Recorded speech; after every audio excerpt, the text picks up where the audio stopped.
be able to win it at home in front of 82,000 English supporters was absolutely phenomenal. We had knee sliding in the changing room from Hannah Bottoman with some classic glasses. Yeah, because she hasn't been allowed to knee slide, has she? Well, I found that out the other day. Yeah. She's got some dodgy knees on her. When we got off the bus, I think the first thing we all noticed was obviously the third, fourth playoff had been happening, but everyone had come onto like the south stand stairs and like around, I don't know, like the concrete building.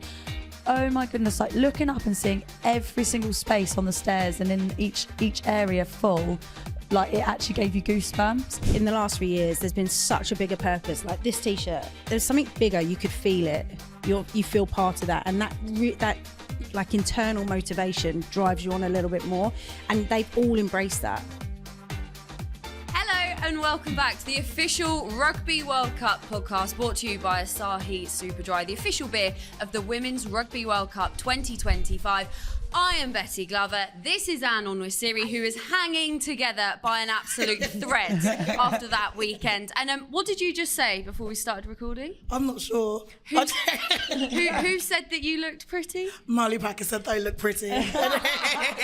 You're going to take that to the grave? I'm going to take that to the grave. Like that's my only thing. That's going straight on my hinge as well. Anne, what a weekend! Are you over it yet, or are you okay? No, if you heard my voice, I sound horrendous. I've just been screaming and crying and just throwing up the entire weekend. Like, why obviously are you throwing up? I don't know, just out of excitement. It was all too much. And had the best time. Was in the lounge with Asahi and was wined and dined, and it was lovely. And it was just the entire, the whole game, I was just in tears, just so exciting. Obviously we'll talk more about it in a bit, but it was just the best day. Best weekend of your life. Best weekend of my life. You didn't even play, that's unreal. No, exactly. It would have been worse if I played. Well, we've got not just one, but we've got 3 World Cup winners for this episode to dissect it all. We have got Marlie Packer, who's now won 2 World Cups. That's insane. That is ridiculous. Rachel Burford, who of course won the 2014 World Cup with England. And we have got Rosie Galligan as well. Thank you so much for joining us. Thank you for having us. Champione, champione, ole, ole, ole. And Rosie, I've got to come to you first. You've got that medal around your neck. How does it feel? Heavy. How many times have you kissed it? Too many. No, honestly, it is the best feeling in the world. I think obviously fell short in 2022, but oh my God, it was worth it falling short then, because to be able to win it at home in front of 82,000 English supporters was absolutely phenomenal. It was a ridiculous atmosphere. We'll get onto it in a moment. Marlie, how are you feeling? Yeah, good. Just had my first beer of the day, so I'm doing good. Packed open the Asahi already. It is 10 a.m. just to let everyone know. Somewhere. And Rach, I just want to get sort of a reaction from you, because this is coming out a couple of days afterwards, so we've had time to sort of think about everything that happened, think about England's achievement, think about that day. How are you reflecting on it? Still reflecting. I still can't get over it. The walk in, the crowd, it was magical. I think we all expected something big and great, but it absolutely delivered on so many fronts. Absolutely. And I think for you as a player and myself, we've been to Twickenham where we've played after the men, and we'd go out to warm up and Twickenham would be full, and then we'd warm up and then we'd go back into the changing room to come out for the anthem, and it would empty, and suddenly it's all green seats and no one was there to watch us. And then I think that was the magical bit, for me as a player, and I don't know for yourself, to see that there was nearly 82,000 fans there, all there to watch us. That was incredible and something very special. And I think, that's what's made, I know me as a player, really proud this tournament, because it wasn't just about Allianz Stadium. It was Brighton, it was Sunderland, it was Northampton, it was Bristol. All of these stadiums, we're selling them out, and they were all there to watch us playing the best World Cup there's ever been. It's been wild watching this World Cup build over the last 6 weeks and just seeing the fans get on board, Anne. But for you two, who have really seen it from the start, or near the start. Both near the start, not me quite near so the much. start. I think you're older than me. The very beginning of rugby, I all those years think ago. I was still in the womb, but we'll leave that All there. right, chill out. You ain't that young. I do not look anymore. But Rach, for you must have looked at that crowd on Saturday. You must have seen the girls arrive in that bus, seen all those people there, and just thought, wow.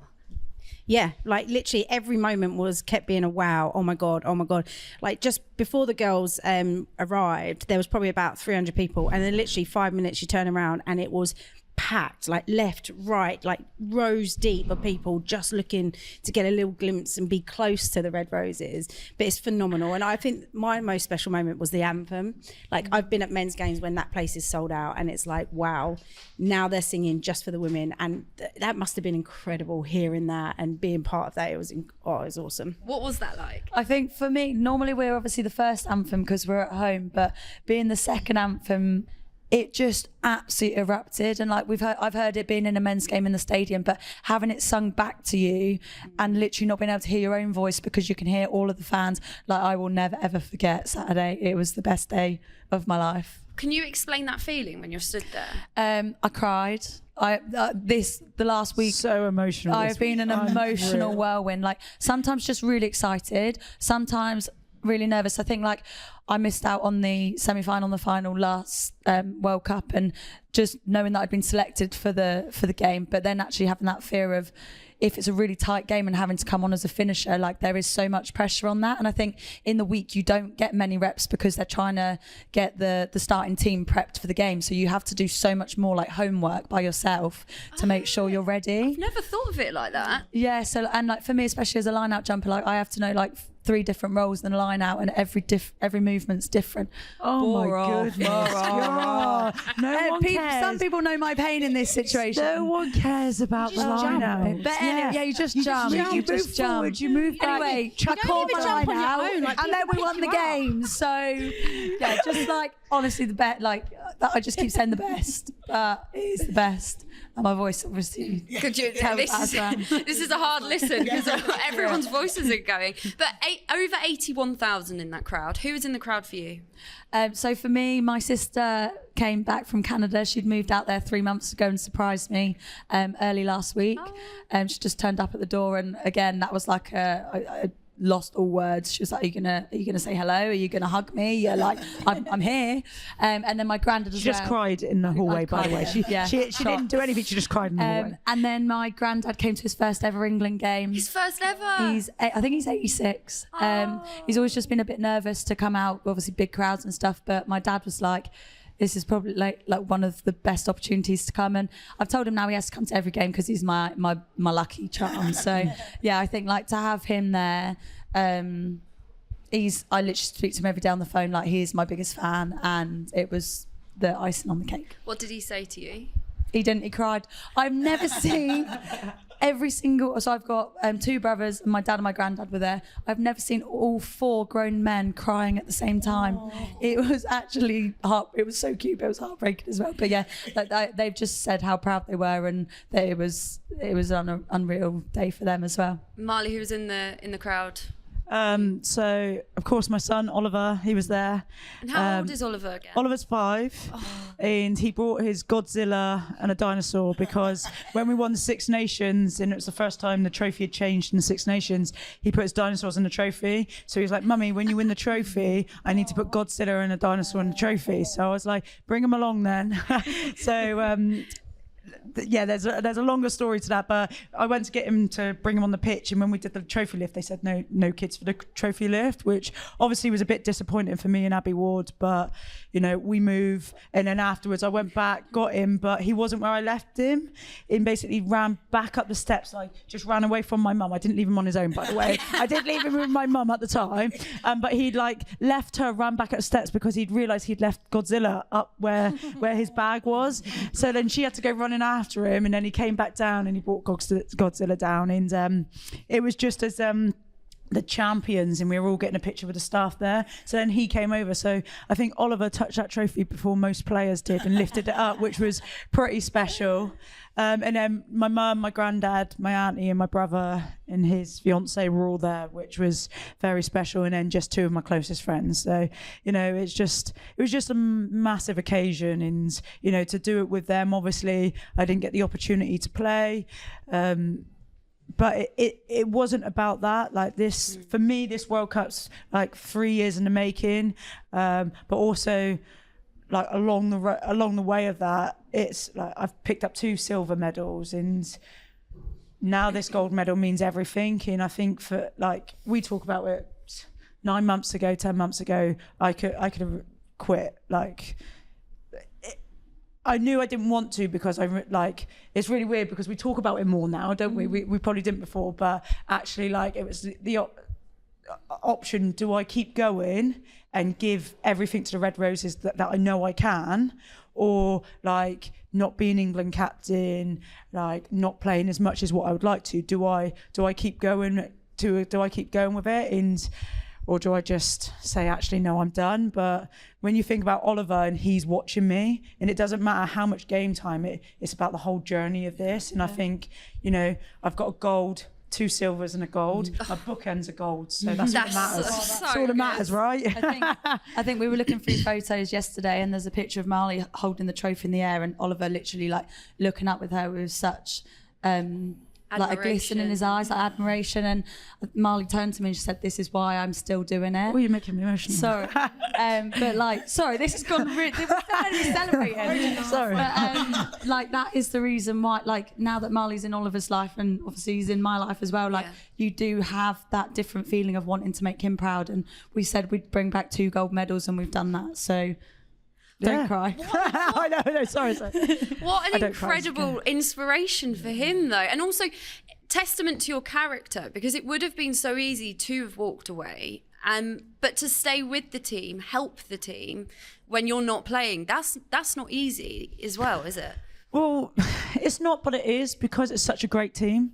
Like, the players around you, it like, for me, it didn't matter whether I was playing or not. Like, you've all got one common goal together, and you know everyone's journey to that goal is different, and that's what's so special. And I think what Mitch then brought into the team in our culture is actually that, you know, when we're on, so when we're on the pitch, you know, it's rugby, we all, but when we're off, be you, express yourself, have a good time. Like, you know, you don't take the mick with it, but you know, we are a team that actually, we've got some massive characters, and that they're allowed to shine. And I think like through social media and everything else, it just puts such a great spotlight, not just on the Red Roses, but on the women's game. There is so many inspiring women out there that can inspire young girls, boys, and even adults. Like, we're not just trying to inspire just future generations. Like, I want people to go pick up the ball at all ages, because rugby can give you so much, and for me it's given me everything. And you know, that's the little bit, like, I want to keep giving back to the game, but it, like you both, it's given us everything, can it really? Come on, bro. Chip in there, come on. I'm just chill. I'm loving it. Do you want a beer? Yeah, just crack open a beer. But Rach, this team feels so special, doesn't it? When you look at it, and it feels like John Mitchell really got the balance right between personalities and different roles within the team. Do you think that? Yeah, I like Marlie said, I think, you know, that when they're on, but then when they're off, like, be you, be creative, do the things that you want to do what makes you happy. But I think, like, in the last 3 years, there's been such a bigger purpose, like this t-shirt, like getting behind a bigger purpose, which I don't think we had in 2014, didn't have in 17 or 22. I don't know, maybe you did in 22, but there's something bigger. You could feel it. You feel part of that, and that like internal motivation drives you on a little bit more, and they've all embraced that, like every single one of them. You see how all the players are with the fans, with the crowds, like they make the effort, they care. I mean, you're all getting presents back now from the crowds, aren't you? Like that's how much they love it. Shout outs on their podcasts and stuff, saying that they want X, Y, Z. Okay. But yeah, like, I think the team has delivered on that, and that's what's helping inspire everybody around the tournament. But by allowing players to be who they are and embrace who they are and not have no judgment. That's how you get the best out of people. And they've definitely done that. And I think like when you talk about t-shirts, like for the girls, that didn't just come from nowhere. Like we sat in a meeting all together and said like, what do we want, like the outside to look in? What do we want to inspire? What is it?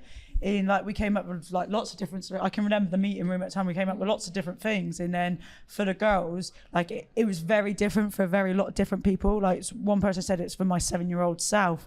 Like other people said it was like for their nieces, and like I was very much because it's when it says for the girls. Like for me, yeah, it is for the girls. It is for the younger Marlie Packer. It's for the older people, but also. Like I've got a son, so like it for me it's just about inspiring and actually connecting with as many people. But like that's why this, like for me, the slogan, the t-shirt means so much, because that came from us sitting in a room together, chatting about it, deciding, and then we have then it's just evolved. We've lived it, and it's just evolved, hasn't it? And it's been insane. And then like some of our goals, some of our culture stuff has changed because we've needed to evolve as a group together. But we've always come back to this bit is about inspiring. And I feel like that was what the crowd was like, because what caught my eye, what I thought, wow, this is incredible, is that there was so many different types of people in that crowd. You'd like groups of men. I saw a stag do. There was a guy in like cowboy boots. I saw a dad and his daughter. You saw groups of girls. You saw families. Like it literally appealed to everyone, didn't it? Yeah, it was absolutely amazing. And I think what I love about the women's game in particular is just how much more diverse it is in terms of like the players and the fan base, and it just feels more like a community as well. And I think one of my favourite clips, I didn't actually get to see it whilst I was there, but it was when you guys were walking in and just like the crowd was absolutely amazing. Like what was that like walking into that? Yeah, it was absolutely sensational. So the day before we'd done Captain's Run, and it took us 25 minutes to do a 10-minute journey, and we were like, why is this taking so long? But they were preparing us for what it was going to be like on game day. And when we got off the bus, I think the first thing we all noticed was obviously the 3rd, 4th playoff had been happening, but everyone had come onto like the south stand stairs and like around, I don't know, like the concrete building. Oh my goodness, like looking up and seeing every single space on the stairs and in each area full, like it actually gave you goosebumps. And then just coming down, like the drums have been incredible coming in, the fireworks, the show that's been put on for us has just made it. And yeah, like you said, the different fans, like the men in Ellie Kildun wigs, absolutely loved it. Don't know if you saw the curly hair. She was like, oh my, I need their hair, how they do their hair, because mine doesn't look like that anymore. But yeah, just like how the way we can get to so many different people and how diverse our sport is in the women's game, that is what really makes it. What was it like on the bus? Can you tell us what that atmosphere was like when you came in? Was it quiet? Was everyone taking it in, or were you talking to each other? We have a few different people on the bus. Marlie's a chatter. Yeah, so this has changed in time. I've got to say this has changed in time. Who sits next to you if you're a chatter? Rosie sits next to me, but then headphones in. But basically, it used to be everyone would put their headphones, like normal training sessions. We get on the bus, everyone's chatting, music's playing, like it's a really good, lively bus. Match day, oh my God, it's like silent. Everyone's got their headphones in. Everyone's like in the zone. Anyway, focus basically. Well, anyway, the last couple of seasons, like Meg Jones is on the bus, Ellie, Jess Breach, myself. And that's probably about it. We just love a little chit chat on the way. We don't put our headphones in. We actually talk rubbish basically. Yeah. And everyone else is silent and they don't understand like why we're talking. And then every now and then they might like lift their headphones to check what we're laughing about or something like that. But it's never not that funny, to be fair. No. But I think as soon as we got there, like we all saw the amount of people and like we get excited. So like if fans are waving, we all like say wave to the fans, and then we're all waving. We don't see ourselves as anything more than the people that are outside looking in. Like we are those people. We've been there. Like that's what we're all about, is that we know we've all been that little kid waving at a bus for a famous person to come along. So like being able to just be us and wave back and show that we're normal is something that we're really proud that we are. Yeah, and it was really nice. So we left the Lensbury and there was a little girl with a sign on the corner of Lensbury, and as we were this pulling video. down the road, she's like literally sprinting down the road with her sign in the air. But because like she's now in front of the bus, we're just seeing the back of this sign, and it's just pizza boxes that she's made it from, which was great. So obviously we had a little conversation about that. And then when she got to the corner, she stopped running and she did like obviously turned it around. But it was just so nice. But yeah, we wish our bus driver did have Waze though, because it was around the houses to get to Twickenham. And I think there's quite a few of us on the bus that a couple of Six Nations ago, I think when we had 58,000 at Twickenham, the bus driver went the wrong way and drove actually straight through Twickenham. And honestly, but that was the most sensational thing ever. And, you know, so we were like, can you just get him to go through Twickenham again? But it was a big fat no this week. Yeah, I could imagine. And Rach, you were obviously commentating, weren't you? What was that like? Did you handle your emotions? Because I asked you earlier if you cried and you looked at me like that was the most stupid question ever. Yeah, like honestly, there was actually a moment in the game where I felt like I was being a little bit biased towards Canada because I was like, because I'm English. And then I was like, I've just got to call the game and see it. And the girls massively performed. And we talked about this on the last one, saying they need to step up in this game. We haven't seen the best game from them yet. Canada are coming in as probably the performing team, like consistently across. And they absolutely delivered. Like they went and won that game. It wasn't down to any decision or wrong decision or cards or anything like that. They went out there and absolutely dominated, and like that's the biggest testament to them. It's the biggest stage, all that pressure, and they delivered. How did you call the winning moment? Go on. Oh, you want me to repeat it? I didn't. My lead con was But into then you would have come in. Do you know what I spoke about was the pressure that they're under and how everybody talks about this team being the most resourced, the most support, all of that. But that doesn't guarantee anything. You still have to sacrifice. You've got to perform on the day. They've worked so hard. They've built a bigger purpose. Like all of those elements has got them to where they are, not just because they've got the biggest pockets or because they've got the most support behind them. You've still got to do all the graft. You've got to do all the belief. You've got to go through the highs and the lows. And they did that on the biggest stage, under the most amount of pressure, up against a team that a lot of people believed that they had the opportunity to beat the Red Roses. So yeah, I was so proud, so chuffed. I was crying. I was getting pats on the back from the crowd, people behind me. But yeah, it was a magical day. I felt like I won the World Cup again. Like it's literally how I felt, like seeing them running on, seeing the poor Zoe. She's going to have that image of her crying. Yeah. But no, it's absolute class to see it. And the most amazing thing at the end of the game, no one moved. No. Every single tier, they stayed. They didn't want to go anywhere. They wanted to stay in that moment because you made everybody feel like they won the World Cup. Yeah, also fans were there for ages. No one was leaving. Everyone was just like drinking it in. Yeah. We had to get kicked out of the fans. It's like, Anne, leave. My teammates were just like, we refused to leave. It was just so much fun. Such fun. You want to know more about the celebrations, don't you? Yes, I do. Tell me everything. What did you get up to? Do you remember any? Yeah. No, I do. not a good just night going then. back to that though, like just about the players, I think like every player stepped up. Like we talk about big game players, Ellie Kildare, your Meg Joneses, but like for me, Mozza, second row, she was phenomenal. We're going to get into proper analysis of the game sorry, later. because We're all about feelings, Marlie. yeah. Feelings. Sorry, we'll go feelings. Hold that. This is where we're yin and yang. I'm feeling she's to the point. To the point. Mozza, outstanding. Anyway, so what do you want to know? Celebrations. Celebrations. Well, I'll tell you something. We let off some champagne in the changing room. Amy Cocaine's shaking the bottle. I've got champagne in my eyes. She's got champagne in her eyes. I got a massive bruise on the side of my head, and every time I open my jaw to talk, it hurts because the bottle, as she's shaking it, she shakes it. My head's there and bangs straight into it with a glass bottle. She's got a little bit of concussion, but it's okay. We roll with that. We roll with Just called a that.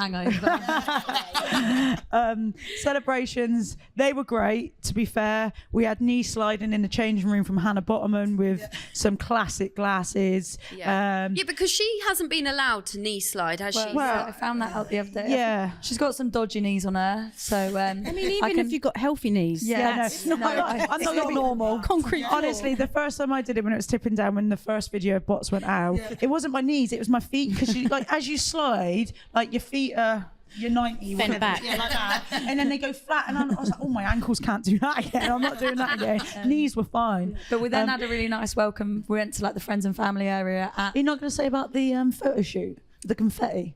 Oh yeah, that looked good. Okay, there were so many things. So we had confetti photo shoot. There was like a photo booth set up in one of the side rooms. We then The cannons were great. Like, honestly, so you might have not done a cannon. Sorry, I did many. Literally, like they weren't like, you know, like the little ones you get for a wedding. Yeah. Nice. These ones, like this one. Big boys. Big boys, yeah. I want some. Anyway, anyone who's watching this got confetti cannons. I want some. Anyway, it just went bang and everywhere. Like, it was great. There's some really nice photos, and then because the confetti cannons then run out, so then we had nice people that would scoop the floor up and then redo it for people's photos. talking about herself. Yeah, basically I was doing that for everyone because. Do you remember when you did your shoulder? Yes. Yeah. Someone did bring that up to me. They were like, "Don't pick up the confetti, Marlie." In Six Nations, wasn't it? Yes. In Six Nations, we, you know, like the gold streaming stuff. We wanted a photo, and it was like, Marlie, can you throw some up for us? And she did it. It's for Harlequins as well, wasn't it? It was the Harlequins. Yeah. Her shoulder pops out. Yeah, so like, I literally One way to get her out of the game. This confetti off the floor. So in the first game of Six Nations, I dislocated my shoulder, popped back in, got back for the rest of Six Nations. Played all of it. So played all of it absolutely fine. Anyway, celebrations at the end, picked up the confetti. As I yank it up to pull it back down for him, it just pops out and I'm there like this. And I'm like, anyone helping me out here? And then I went over to our forwards head coach, Blaze, at the time, because he was still mic'd up. He was like, any medics still on the mic? Because Marlie's popped her shoulder out. And then suddenly somebody came over to me and popped it back in. But yeah, so me and confetti don't really mix. But I was doing I'm going to take over now. Oh, sorry. You'll go on about confetti all day otherwise. We then had a friends and family function, and it was actually really well done. So they had music as we came in, like it proper felt like we had like the red carpet laid out for us, massive dance floor, and I think it was just so special having 300 people of like close friends and family all in the room together. And then we ended up at the Cabbage Patch hideout just for us. And we saw the night away in there, didn't we? Yeah. Who was the best dancer? Did anyone do anything embarrassing? Can you give us a little bit of tea? Well, Sadia Kabeya's brother took over, didn't he? Yeah. He's good, phenomenal. So he was a cheerleader, and now I think he's a cheerleading coach. But Sadia has introduced us. I thought you mean like he's just a cheerleader. No, he is class. But Sadia introduced us to a few of her South London slang ways with like clock it and stuff like that. Still don't know if I'm doing it right. But we also got introduced to Hurricane Katrina with the full death drop. That's it, the full. And Sadia's brother was in the middle of the circle. He gave the full performance, and we were that's like, amazing. he put Sadia to shame here by doing that. So then she started pushing him off the circle. But no, it was just class. Like, everyone was on each other's shoulders, having a good time. I think Mona got dropped from everyone's shoulders. I don't know if I'm allowed to say this, but Morwenna Talling's little brother got kicked out the Cabbage Patch for being too drunk. So you would not expect that from Moz's brother. But also, who gets kicked out the Cabbage Patch? I hadn't even been kicked out the Cabbage Patch. But no, it was class.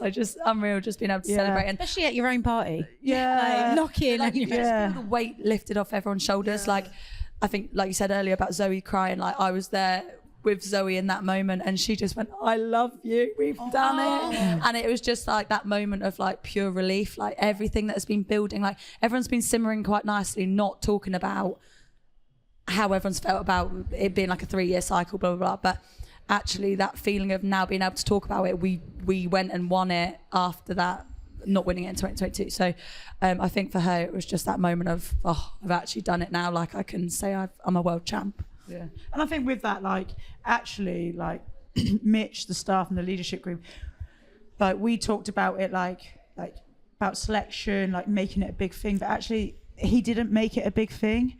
Like, we don't need to make it bigger than what it was. And, you know, we discussed it, didn't we, that actually this World Cup, we've gone into it and, like, it's massive, but as a group, we were calm, collective. It didn't feel that. We were just going about our business, doing our thing. And like, that was really nice because pressure is an honor, like for me. And I don't know how the rest of the girls felt, but like, I didn't get to play in that final game. But like, if anything, I didn't feel the pressure was on us like that. We just needed to go out there and put our game plan together, play how we know how to play, and we'll be absolutely fine. And I think that's what oozed our confidence. That's what oozed us as a group.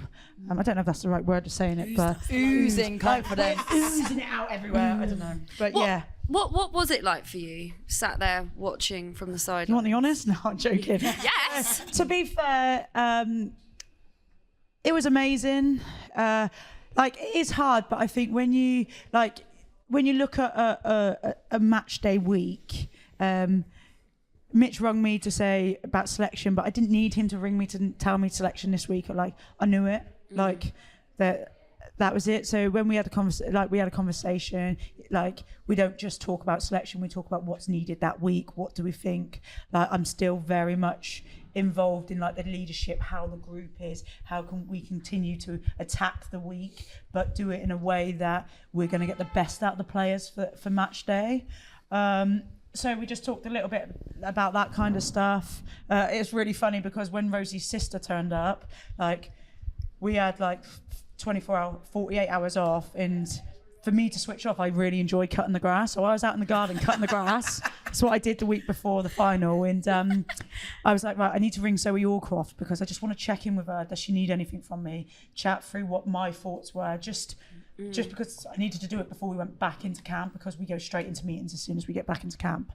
So I was on the phone to Zoe Allcroft out the front of the house, and then like Lucy just starts walking towards me, and I'm like, oh my God. But I'm having this really serious conversation on the phone with the England captain, and I'm like, I'll be there in a minute. And then like, I just walk away and I come back like 10 minutes later, don't I? So yeah, that was just really nice. But throughout the week, like, we call ourselves pillars, the players that are not selected, and like, we have top-up sessions. We also get to go out for dinner in the week because just that connection. We're preparing the team to play the best they can. So like, we do a lot of Canada line-outs, Canada stuff. So then we train as Canada against the Red Roses in the week, so they're ready. And for me, the hardest time is shirt presentation, because you're there and you're really happy for everyone, but you're clapping for 23 people and you know your name's not going to get called out. And then like the coach will speak afterwards and whatever's said. And I think that's for me the hardest bit. But when it comes to match day, like, I'm buzzing. I'm like a super fan. I'm like, girls, anything you need, I'm there for. I get a lot of stick from the other pillars because like I turn up late to do their shakers and make coffee. But you know, I'll take that. But like, I'm just like any other super fan. Like, I'm just really proud. Like, I'm so proud of the way the group have performed. But that final was just really special. And we actually been sat up in the stands for all the games. Sorry, I'm going on here, and No. But we sit up in the stands, but actually this game we were sat just behind the bench. So that was really nice. So for the national anthem, we were actually stood with all of the support staff facing the squad, which was really special. And then we just sat behind them, and like every feeling that they're doing, you've got the same watching. Like, you can probably feel it as well. Like, every emotion they're going through, you are. But like, I knew we had it, and you could really feel that. In the first half, I knew we had it. I'd just say, like, you can't underestimate the amount of impact and influence the players outside of the 23 have. Like, to put aside, obviously, your personal disappointment, everybody wants to play. I don't care whoever tries to say they don't want to, they do. But you have to put that aside and think about everybody else and doing the little things. You know, there may be a player that likes to have a coffee just before kickoff. So actually, there's 23 of them. But it's just all those little things that really, really make a difference to the energy, the feel, instilling that confidence and that belief in each other. Like, they play such a role, and you can see how important every single member of that team was in getting and achieving that win. So hats off to you. Thanks. Well done. Just very quickly, what's it been like for the pair of you, like, experiencing all of this together? Like, obviously, It's not our first time. Yeah. We did pick up a silver, didn't we, once? But Yeah. No, it's been incredible, to be fair. I think like we did New Zealand together very early on, but I think probably the way our relationships developed alongside it, like, we're very much professional in the workplace in terms of like, we'll push each other to be the best versions of ourselves. And I think, like Marlie said, when she was struggling a couple of months ago, knowing whether she still had it or not, like, I know it's still there. We knew it was still there. It's just about confidence sometimes. And I think when you know you're edging towards like the end of your career, it's about having those people behind you that will still try and bring out the best in you. So I feel like we've managed to do that. We got her to another World Cup, like 4 World Cups under your belt isn't bad, is it? That's not bad at all. Goals. So I think that for us has been the biggest thing of how can we keep lifting each other up, and I don't think I'd be the person I am today without Marlie. So tips off. But I also feel like for me as well, like we were doing a pre-season running session. It was just the two of us, and I in the middle of the run, I said it to you, and I said, if you weren't here doing this with me, like, I don't know if I would be here doing this anymore. Do not underestimate how hard it is to be a Red Rose. Like, the dedication, the work the girls put in to be the best player in the world, because we are the best players in the world currently, like, is undeniable. Like, the work rate is unreal, and like, for me, I'm your biggest fan, you're my biggest fan, and I think that's what's got us here. But like, I also manage like being a mum and family life, and I think the nice thing for me is that you understand that and you love doing that with me. So it makes I got a life best friend now that's 5, so my life away from rugby is incredible. Like, he brings so much joy in when we're at home and it's just us two. Like, we do adult things, we train, but as soon as he's in the door, like, it is that incredible switch off, and it's not about doing adult things anymore. What adult things do we do, Rosie? You got a sick mind, you do. Have a shot for that. Do we just kiss? Well, I'm not going to talk about that. I'm talking about cutting the grass, for God's sake. Cutting the grass and doing the This washing. is taking a turn, hasn't it? I'm talking about doing laundry. And the washing up. Oh, shut up. Anyway, so when he's there, we're doing Lego, we're making clay. Stop talking now, Rosie. Just stop. Anyway, enough of that. Life's good. And now that we've won a World Cup, we can plan the bloody wedding. Yeah. Right, on that note, we have got to move on to the Asahi Superdry pub quiz.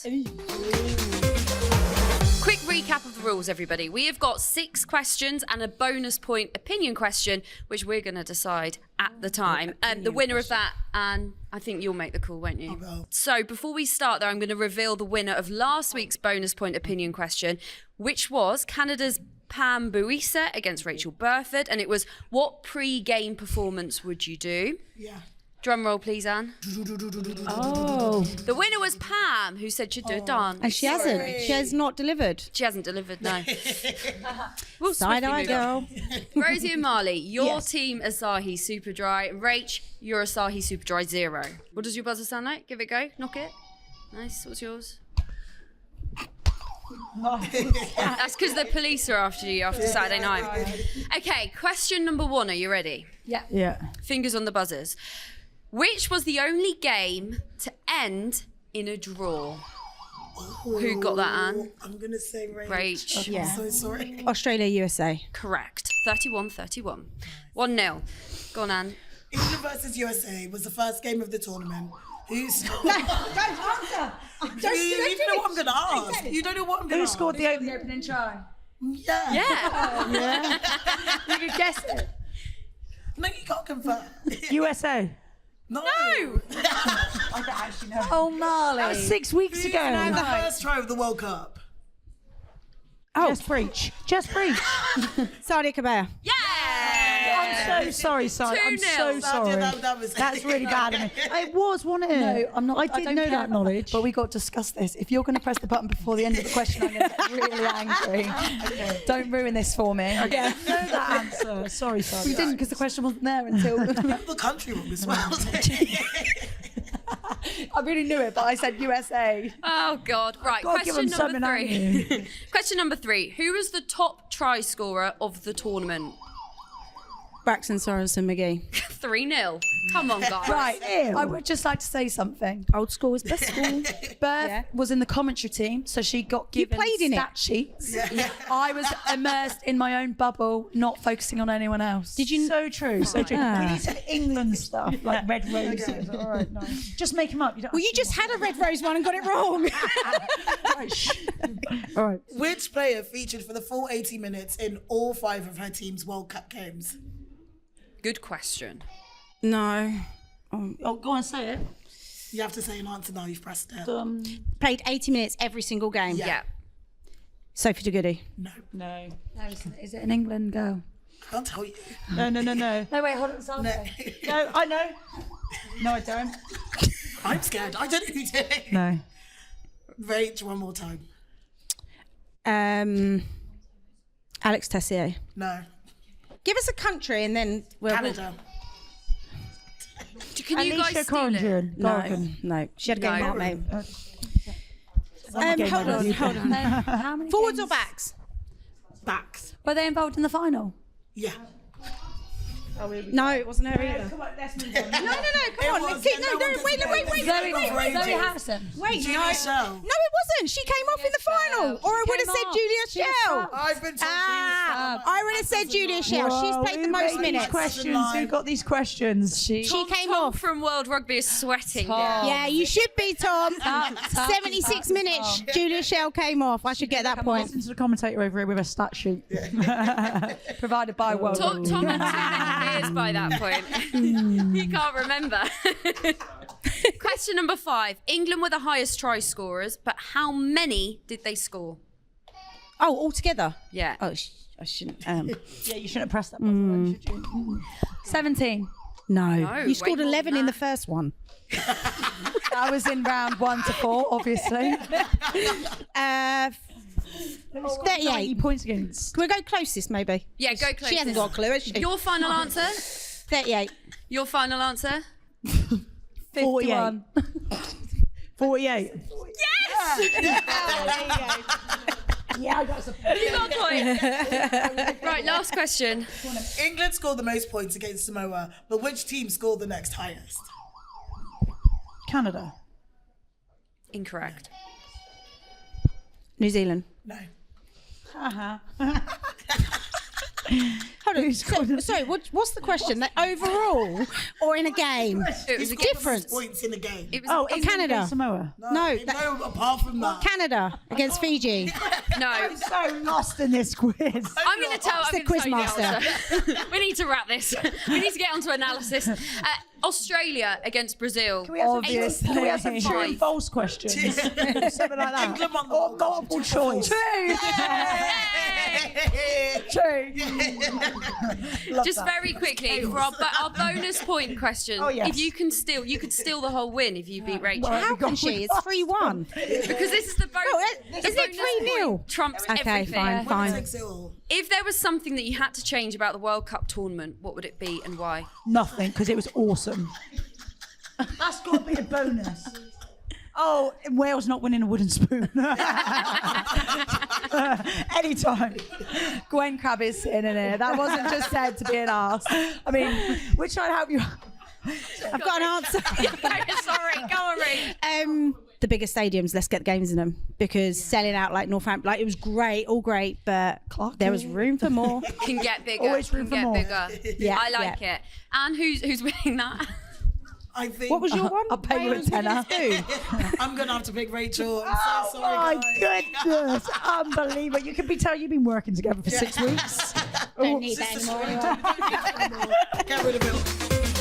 So the bronze game, New Zealand versus France. Rachel, I know you were there. We were both there. How did you find the game? Like, tell us about it. Yeah, I think it lived up to everything we said it was going to. Obviously, both teams wanted to come back, right some wrongs, finish on a high. And France started really well. It was one of those topsy-turvy games, but I think the class from New Zealand really shone through all the way through the 80 minutes. So it was good to see them get the win and finish on a high, considering they were a team that everybody expected to be in the final, for them to come back and have that response and have a really good result. Yeah, they just stepped up, didn't they? They were just absolutely class. And you could see the emotions from all of the players. And I think a lot of them actually spoke out afterwards. A lot of the New Zealand players talking about the atmosphere and how big it was for women's rugby. Yeah, didn't for they? me, I love that. I actually put a video on my story of the New Zealand captain in the press conference afterwards. It really, like, this is the bit where this tournament has made my heart warm. Like, she was saying that in the week New Zealand talked about like no one's going to be there to watch them in that kind of stuff, but actually they turned up late on the bus because they couldn't get through the crowds, which is amazing in itself. They probably didn't think that for preparation, but they won, so it's okay.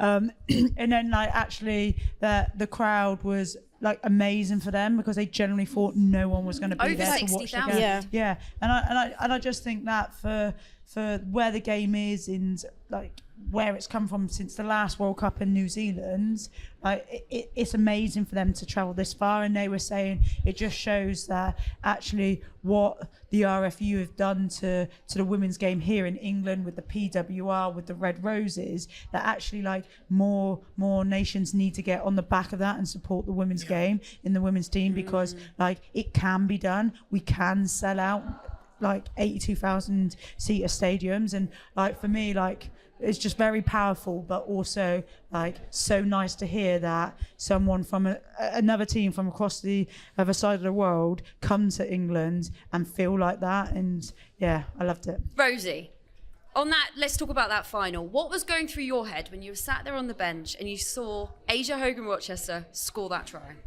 I, in all honesty, nothing really, in terms of there was no negative feelings towards it. Like, we knew we were going to be in a game. We obviously didn't want to be the first people to concede, but at the same time, like, that is rugby. Like, she scored a very good try in that sense. But for us, we knew how well we'd prepped in the week. We knew that there were going to be tries. It was making sure that we didn't let them through the centre, which was going to be a massive thing for us.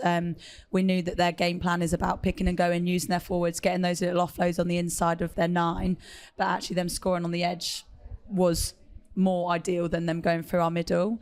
But yeah, like, we knew that we just had to play our game. Like, don't let pressure creep in, don't start changing what we wanted to do just because they'd scored. And then Ellie goes and gets one of her wonder tries, as always. You can never tell how Ellie's going to score, but it's never in a normal manner, that's for sure. Look, a lot of people have been talking about Ellie Kildun because she is just a special, special player, isn't she? Rach, she's really stood up and stood out in this tournament, but in particular, that final. And she's one of those players, isn't she? When she gets the ball, you just know she's going to do something. You can't take your eyes off of her. Yeah, and like the girl said, like, you're not sure what she's going to do, but she can create moments of magic. And I think Ellie everybody gives her this great kind of rap about the fact that she scores these wonder tries, but it's also the work she does without the ball. Like, she works incredibly hard. I'm sure her GPS meters are highest of everybody's. Honestly, this pre-season, sorry, just to talk about GPS. I thought you were going to say with me on GPS. Absolutely not. But this pre-season, we had a quiz, much better than yours, mind. Only joking. I blame Tom from World Rugby. The question was, who had the most GPS meters throughout the whole pre-season? And Ellie's was, like, when I say head and shoulders above everyone else, she was. And that's the work she does, unseen, that no one, like, we're playing rugby, she's just running side to side. Yeah, like, she goes and gets on players' shoulders. She comes into the line as much as, like, she wants the ball. Like, she lights up, doesn't she? But if you haven't got that attitude to work for it and find those opportunities and create those opportunities, then you don't get the outcome of those tries. Like, I think we touched on it last time, but even in the semi-final, that ricochet kick comes from her chasing as hard as she can to get close, to put pressure, and then the ball pops up. Like, it's all of those things, I think, that people don't talk enough about with Ellie. Like, she does do ridiculous things, like that step off her right foot. Literally, Karen Pacan is left for dust, and then she's still got 3 defenders in front of her that she absolutely goes, do you know what, I'll just score as far away as possible and takes everybody on. Like, she's a special player. Her highlight reel from this World Cup is next level, isn't it? Yeah, she's phenomenal. Rosie, Sadia Kabeya is one of the other players that really stood out in that final. What's she like? What's she like off the field?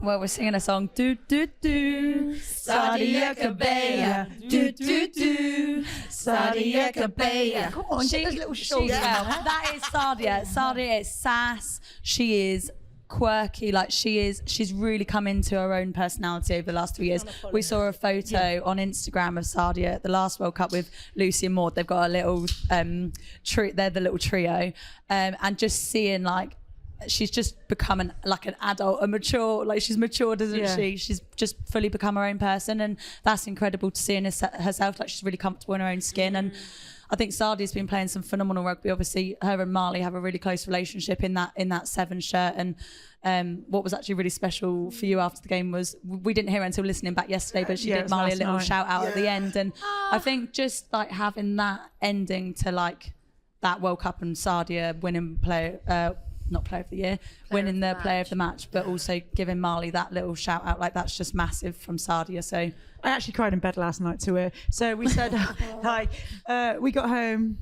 probably about like 11ish last night. We said, should we just put the game on? And we did. And we sat in bed watching it because we're still buzzing away. And we were like, let's watch. Like we watched right till the end of like all the commentary and all of that. And when she did that, I was like, what? And I generally didn't hear it on the day or not. And I welled up tonight, and I'm gonna message Sadia, but like we said about like the photo, like I went to Harris, I think Harris was a school academy. Bryony Cleo actually set up the rugby academy there, and like I went with Poppy to go watch them play. And the first time Sadia and me met, she stood on my white trainers with completely filthy muddy boots. He got mud all over my brand new white trainers. So that's my first meeting with Sadia. And then suddenly she becomes on fire, plays for Wasps, and comes into this World Cup back in 2021, 2022. And I've just watched her grown, and she's not come in to try beat anyone else but herself, and just enjoyed playing, and she's just grown over time.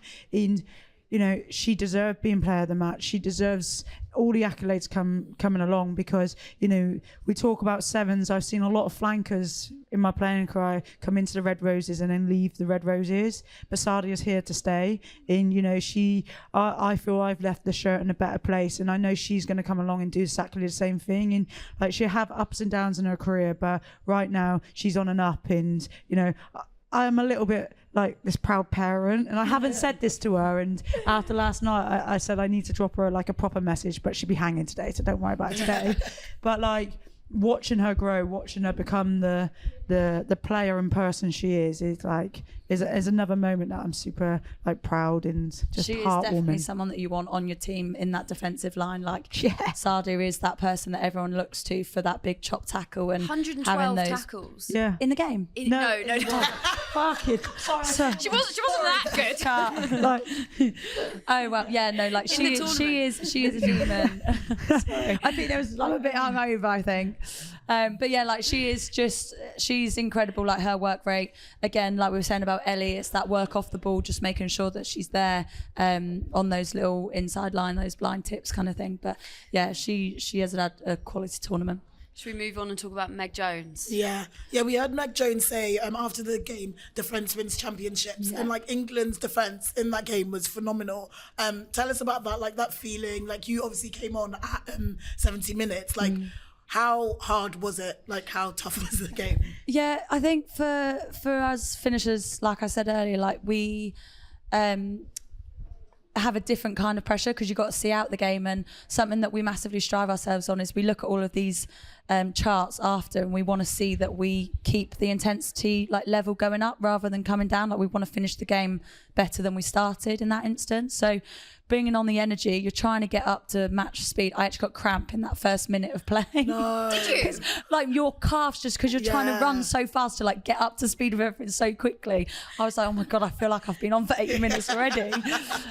But no, like we like you said, we speak about Defence Wins Championships. That has been drilled into us this whole tournament. Mitch is massive on defence.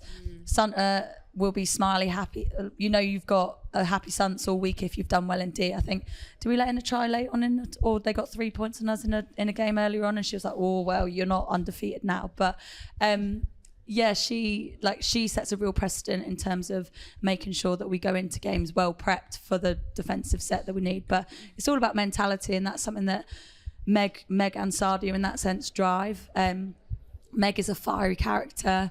She will literally be the person that, you know, will put her head in the spokes, and the fact that she's the person that kind of leads our defence on game days with her chats and also with her actions means that you want to go to battle with her and get off the line and go smash someone 5 meters behind the gain line. but with that, her defensive partners are Alex Matthews and Maddie. And I think, you know, you've got Meg, that passionate, fiery, leads by example, but then you've got the same in Alex Matthews. Like, she's not the loudest of the group, but when she does speak, everyone listens. She was phenomenal. And as well. I think that's where Sunts has got that balance right with like the leaders within that and like what you want from them. Like, if you look at the warm-up game against France, I think we're in like the 79th minute, and France do a breakaway, and no one's the player that's there to make that tackle is Alex Matthews, and she's played like nearly 80 minutes of rugby and she's still that workhorse. And I think that's what's so pleasing about our defence is like Sunter. It's got so much passion. She's been there. She's done it. She's a world champion herself as a player. She's top caps. I don't know, 130 something caps for England. More than that, but that's a lot of caps. 43 or something. But like, I think that just shows like the dedication that she puts in to make sure that we all know our role and our responsibility in that, and then to put our body on the line for one another. And full credit to her. Like she's not only a World Cup winner as a player, but she's the first female World Cup winner as a coach as well. So she's a double winner, and I think that's really special for her and special for us as a group. There, we've been able to deliver that with her. A word, Rach, on John Mitchell. He won Coach of the Year as well. How impressive has he been? And what has he done with this England team that has made them this ridiculously good in a final?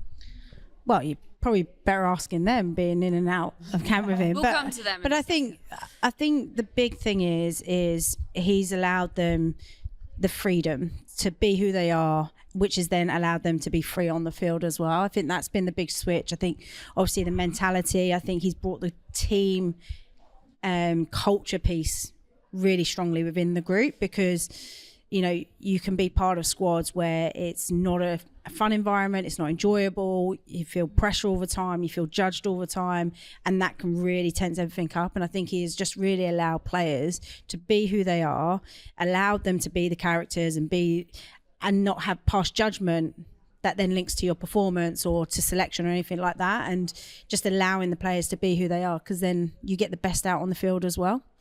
Do you guys agree with that? And also, he can be quite a strong character, can't he? He can, you know, if he's not happy with something, he'll let you know about it. But it clearly works. I think for me, Mitch is, like you said, he's that character that's very honest. He's very transparent, whether that's a positive conversation or a negative. A constructive one, I'd say. But I think what's incredible about him is that he really cares about you as a human, and he gets you on a human level. Like, he can tell straight away if I'm overthinking or if there's something not right, and he can put his arm around you and be like, that's like, you're all good, like you're in a good place. But I think what's also really important from Mitch, and I think he's put this into his staff as well, but he's not afraid to say when he's made a mistake or when he thinks that something can change to make it better. Six Nations a couple seasons back, we started to try and play out of our own 22 a lot, and coming into World Cup, he was like, right, we've had that freedom to play in our 22, but I actually think that we're better when we kick out and we exit, and then we can put pressure on teams. So it's all about evolving with him, and that's something that he's allowed us to do these 3 years. He's allowed us to find our feet. He's allowed the likes of Holly Aitchison to start playing, like allowed Zoe to use her boot to her advantage, and having the forwards in the right areas of the park where their super strengths are. So I just think he's really got to know us, and he's backed himself, he's backed his staff, but he's also backed his players, both as people and as players as well. He must be some character to let Ellie Kildun give him a tattoo. He is mad. He is mad. But I think with that, like, it shows like he's been around the game for a long time. He's played, but also he's coached in lots of different environments. And I think, you know, our environment, there's been times that we were the professional team, so we had lots of pressure on us in the way that we must look a certain way, we must be a certain way, because, you know, we had to show up. And actually it probably put us in a bit of a box at sometimes and couldn't actually be our authentic selves. Whereas I think now, with the way that Mitch has come in and allowed us to be that's been the difference. I think we've always had it. With, like, this squad is very different from last World Cup, but also I just think that we've been allowed to express ourselves, allowed to be ourselves, and like, it's okay to make mistakes. Like, if he doesn't like something in training, I can remember the first training session he piped up, and like it was me. No, there was another one as well, but I can remember the first time he piped up in a training session, and like straight away, as soon as he spoke, everyone listened and everyone were like, whoa. And like I think that's the bit about him. Like, we've got the attack coach, we've got the defence coach, we've got our forwards coach. They do a lot of it, but when he does step in and say what needs to be done, or when he does whatever it is on analysis or getting us prepared for the next game, when he speaks, everyone listens. And I think that's the really nice thing about him. Rachel, word on Canada then. What a story from them. And I know they'll be incredibly disappointed with that final, but they have had a phenomenal tournament, haven't they? Yeah, they have. And I think, you know, we talk about there's so many moments and stories about this World Cup, so many different teams. But I think, you know, Canada have come in as dark horses, even though internally a lot of teams will know that they aren't dark horses, how good they are. But I think they've been phenomenal and they've had an impact on this World Cup. They're going to have an impact back home as well, getting to another final, which is incredible for them. You know, there's not a lot of rugby that gets played in their own country, so a lot of players have to make sacrifices to play in the PWR or in France. So I think collectively, like, it's really hard, and like, we've been there, we've lost World Cups, and it's really hard right now to recognise the impact and what you've done in this game. It will take time for them to recognise, look back and go, do you know what? Everyone was talking about us at that World Cup. We've put Canada rugby well and truly. A lot of the rugby world knew that they're a great team, but now you've really put Canada rugby on the map, and I think they'll be really, really proud of that. Marlie, you spoke to a couple of the players afterwards. What were they saying to you? Obviously, I know a lot of the players through Saracens. Like, I spoke to Sophie Dagoudi after the game, and I was like, this one game doesn't define you as a player, but definitely not as a group. Like, what you've achieved is amazing. And then also for herself, she's had adversity with, she did her ACL just before the Olympics. Then actually she then needed another operation because of it. It's been a long process for her. She's still on antibiotics. Yeah, so I think, you know, to come back, she played in the warm-up games, but didn't play very many minutes. Didn't look the Sophie Dagoudi that we all know, but actually she's come back into this tournament and she's been phenomenal, and like, she's so deserving of that World Player of the Year, and I can't wait to have her back at Sarries with me. I'm not going to lie about that situation. So yeah, no, I think they've been incredible, Canada, and they should be really proud of what they've achieved this tournament. And I think, like we touched on earlier, like, we know that they've come to the Prem and they've performed. So actually, hopefully now Rugby Canada has seen how successful these girls are and that they can get the support from Rugby Canada that they deserve. Yeah, let's hope they're not fundraising for the next World Cup, because they deserve more than that. Yeah. Braxton Sorensen-McGee, Anne, was incredible, and she obviously won Breakthrough World Player of the Year. Yeah. Deserved that, didn't she? 100%. I was like, when I was watching her play in the bronze final, and I was like, at 18, I was like getting drunk in parks. So I was just like, I don't get for how I'm far behind you. Focused, but like, she's so focused and so talented at such a young age. What are your thoughts on, like, at such a young age, where do you kind of see her like career progressing? Yeah, what's next for her? At the minute, the world's a oyster, to be fair. But I think it's just about staying where your feet are. Like, she's just won this massive award, but she probably knows in her heart of hearts she's still got so much more to give to the game. So for her, like, take the win that she got in her bronze medal this first World Cup, because come 4 years' time they'll be firing to get back into that gold medal position, and she'll hopefully be at the optimum part of her game. And then with that, look at it, like, that's her first World Cup. She's playing in front of 60,000 for the fourth place playoff. Like, that's unreal. But look how far this game could come in 4 years' time. Like, in Sydney, how amazing. You best get there because I want to come watch. No pressure. No pressure. And Rach, you said before, when we've spoken before about Braxton Sorensen-McGee, about how you just can't believe New Zealand have rolled out another superstar. Yeah. She is next level, isn't she? Yeah, she is. I mean, just a hat tip to Portia Woodman-Whitcliffe. Potentially, it's the last time that we're going to see her in a black jersey for the 15-a-side. But yeah, you get rid of that one, and then they just roll out somebody just as good. And like, she's been amazing. She's completely taken it all in her stride. She's stepped up every single game. She's played fullback. She's played wing. You know, she's got such a bright future. It's not that often that you hear young 18-year-olds come into a World Cup, you know, only having a couple of test matches underneath her belt. So she's got a really long career. Potentially see her on the 7th circuit. Potentially see her going to the Olympics. Those kind of things. She's the type of player that could probably do it all. So yeah, in terms of, like, I guess rugby wise and like outside of rugby, what's next? Lady Gaga tonight. Yeah. Cool. I think for us, we've had a few days of celebrations. I think a few people are going away, but I think obviously Marlie's got Oliver, her son, and we get to do the school run on Tuesday. So can't wait for 7:15 wake up call.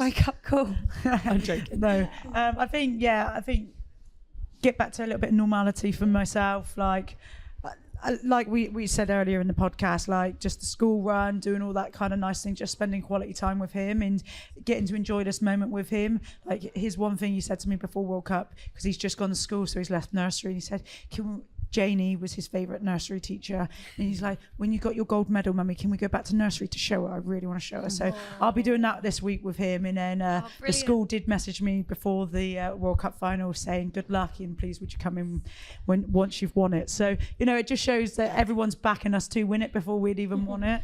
And I think like when you've been in camp for 17, 18 weeks, you're ready for your own bed and ready for like a bit of normal food. I can't wait to have my own bacon bagel cooked with my air fryer and not someone else. But little things like that, like you just try and find a bit of normality again before going back into Saracens in 2 weeks' time. PWR kicks off, and I think we want to stay on the hype of this World Cup. I think the coverage, was it 5.5 million watched the game? It was up there, wasn't it? It It was up there, 5.8. I've got it somewhere. We're going 5.8. Yeah. So 5.8 million people 5.8 watched million. on telly, and then you had nearly 82,000.